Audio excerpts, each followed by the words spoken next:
Taylor Swift just pulled off the boldest power move in pop music history, and guess who's right behind her screaming, "Yes, Queen"?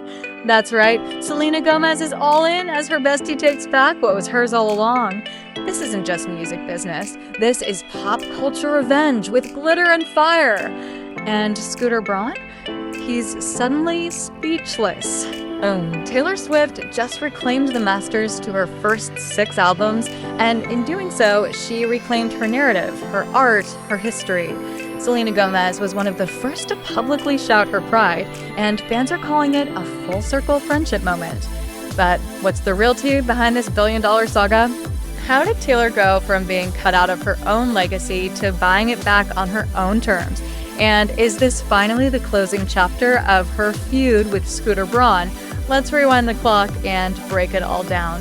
Selena Gomez and Taylor Swift have been BFFs for nearly 2 decades, which in celebrity years is practically a miracle. They first met in 2008 thanks to, you guessed it, the Jonas Brothers. Taylor was dating Joe, Selena was dating Nick. And somehow, while the relationships fizzled, the friendship between the girls became one of the strongest in Hollywood. In 2017, Selena joked about it, saying, "It was the best thing we got out of those relationships." Since then, they've been each other's biggest hype women. Selena cheering Taylor's Eras tour. Taylor showing up for Selena's mental health struggles. This is loyalty, Hollywood style.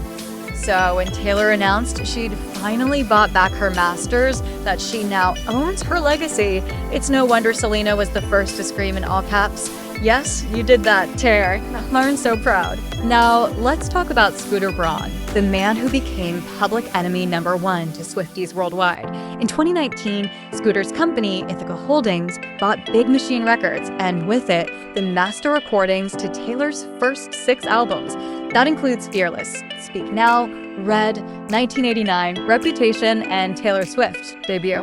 The kicker? Taylor wasn't even offered the chance to buy them herself. She called it out publicly, saying it was her worst nightmare, describing years of bullying and manipulation, and accusing Scooter of using her music as leverage. Swift even claimed she found out about the sale with the rest of the world via a news article. It was messy, emotional, and exposed the dark side of music ownership in the industry. What do you think?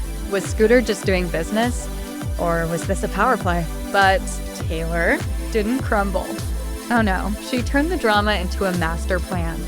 She announced she'd re-record her first 6 albums, releasing them as Taylor's version to give fans a way to support her, not the people profiting off her past. And y'all, it worked. Fearless, Taylor's version. Read, Taylor's version. Speak Now, Taylor's version. 1989, Taylor's version. All chart toppers, all massive streaming hits, all fan loved. She turned heartbreak into headlines, exploitation into empowerment. She made history, all while touring the world with the Eras Tour, which became one of the highest grossing tours ever. What Selena support really means Selena support isn't just cute, it's symbolic. This is a woman who's faced her own battles, from lupus to public body shaming to industry gatekeeping. Selena knows how brutal the entertainment world can be.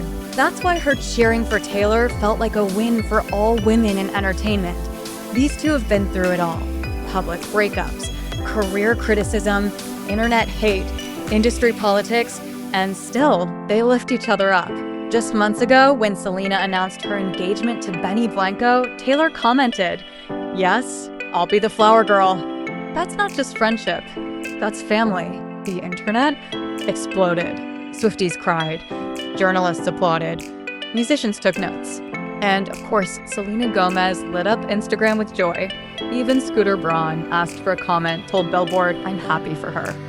Short, choppy, calculated. Let's be honest, you can practically hear the teeth grinding. Meanwhile, fan theories are flying. Backhand index pointing. Right, some believe Taylor will use this moment to finally drop Reputation, Taylor's version, as a surprise album, maybe even around Selena's wedding, for a full-circle BFF moment. Backhand index pointing. Right, others wonder if this means Taylor will now branch into film or music ownership mentoring. Help Housing Taylor will now branch into film or music ownership mentoring. Help, should Taylor become a mentor for rising stars? So what happens next? Taylor now owns her past. And her future? Even brighter.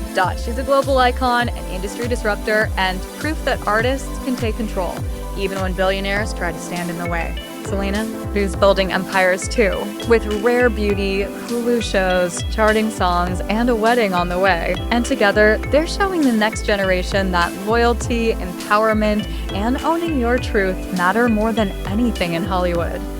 So let's talk. Do you think this marks the end of Taylor versus Scooter? You want more celebrity BFF power moments like this? And who else do you think should start reclaiming their art? Drop a comment well, drop a comment well, drop a comment well. Stan female empowerment. And don't forget to subscribe for more deep dives into the wild world of celebrity